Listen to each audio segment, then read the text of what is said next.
Hello and welcome to the Energy Connect studio at ADIPEC 2024.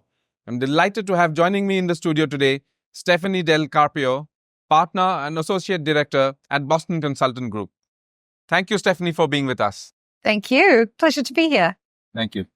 To start off, organizations today, energy companies face the dual challenge of keeping up the production and traditional legacy while sort of trying to decarbonize.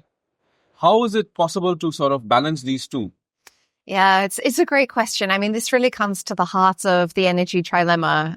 Energy companies today are in the unenviable position, I think it's fair to say, of having to manage decarbonizing, so moving towards a lower carbon future, while also managing challenges around energy access, energy security. So what that means in practice is they need to strike a winning balance between investing for the future, decarbonizing at pace, but also finding ways to maximize valuations.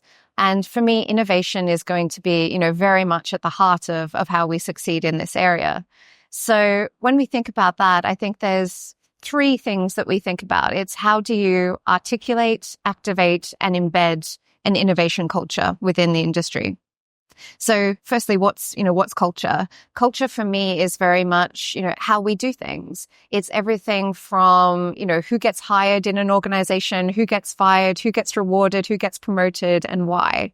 So when we think about those three things, it's really what are the behaviors and the behavioral changes we need to see, and how can we articulate what those are? So what do we want to change between yesterday and tomorrow, and articulating exactly what that looks like?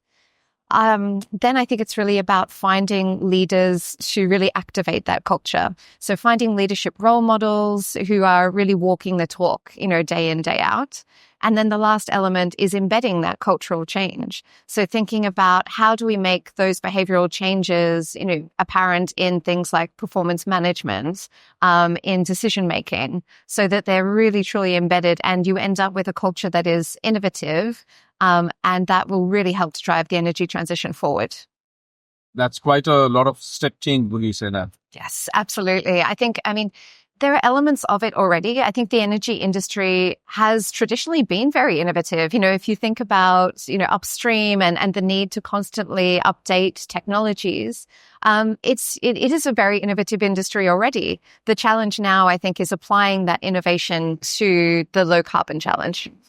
Now, talking of challenges, there's this sort of perception that's growing, especially among the young talent, that the energy sector, specifically, let's say oil and gas, is not a very cool place to work in. Yes, I think so. One of the things, and this is broader than just energy. So our CEO Confidence Index, the most recent one, highlighted that for CEOs across industries, actually their number one priority and number two challenge is how to engage and retain talent. And that's followed very closely by how to attract talent.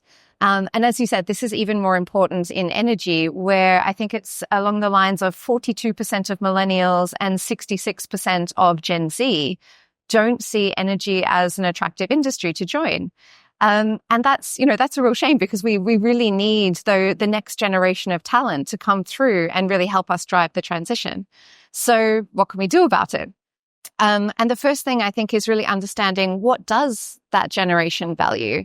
And I think, things like compensation and benefits, the traditional, values, they're not gone. They are now, I would say, though, table stakes.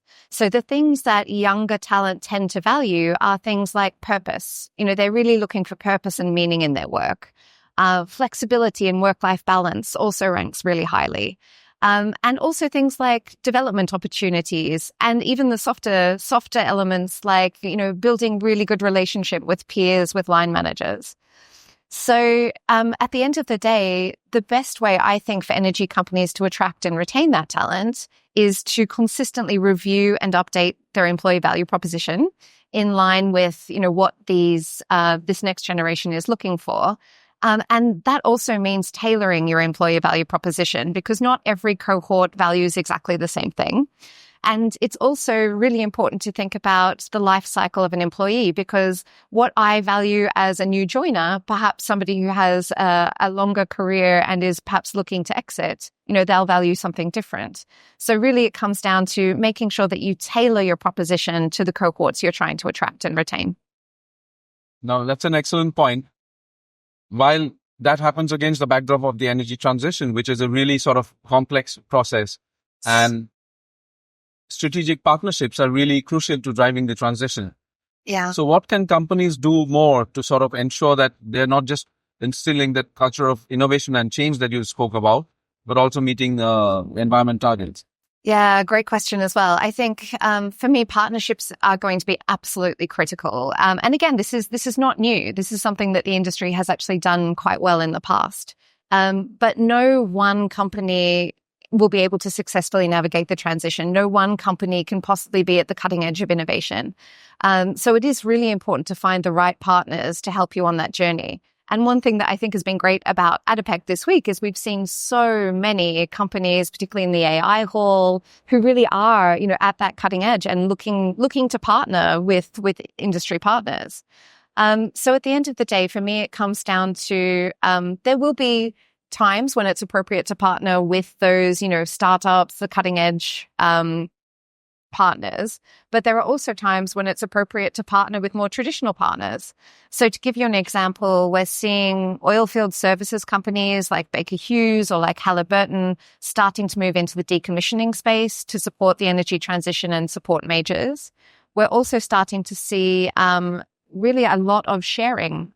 So a great example is shared logistics hubs in the North Sea that really help to drive down cost, but also improve efficiency for the entire value chain. So at the end of the day, I think the most important thing and the key to success is choosing the right mix of partners. Some will be more innovative, some will be more traditional, but it's also, I think in energy, we have fallen into the trap in the past of believing we can do everything ourselves. It's really not about doing everything ourselves. It's about doubling down on those areas where you have a distinct competitive advantage and finding that right strategic partner or partners to benefit you in those areas where you need some support.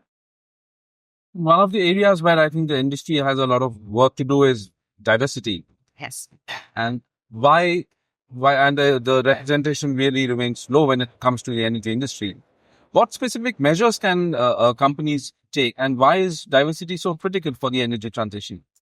So I'll start with the second part of your question. So I think diversity is absolutely critical because it drives innovation. And we've spoken about how important innovation will be. It's very difficult to drive innovation without diversity because at the end of the day, innovation is really diversity of thought, new approaches. So it is a really critical part of that. I think it's been surprising to see that despite the fact that it's very well known that companies that have high diversity outperform, their peers that have less diversity.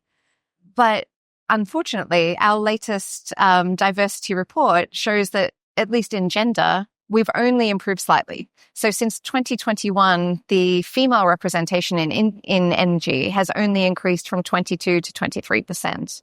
And that's only 19% at the executive level.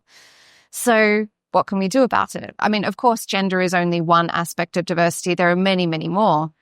But I think it comes down to the same three things. Making sure that companies are setting their ambitions in terms of diversity and consistently measuring their performance and progress towards them. The second one is making sure that any decision-making bodies, so any panels for hiring decisions, boards, for example, are as diverse as they can be, particularly when it comes to those hiring type decisions, making sure that there's balanced panels.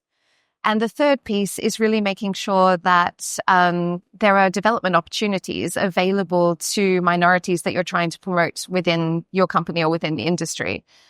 Doing those three things, I think, goes a long way in driving forward their diversity agenda, but there's still a long way to go. Yeah, absolutely. And Stephanie, thank you so much for your valuable insights and for being here at the Energy Connect studio. My pleasure. Thank you. Thank you. Thanks for watching, and don't forget to follow us on social media and at energyconnects.com. I'll be back with more studio interviews from ADIPEC 2024. Stay tuned.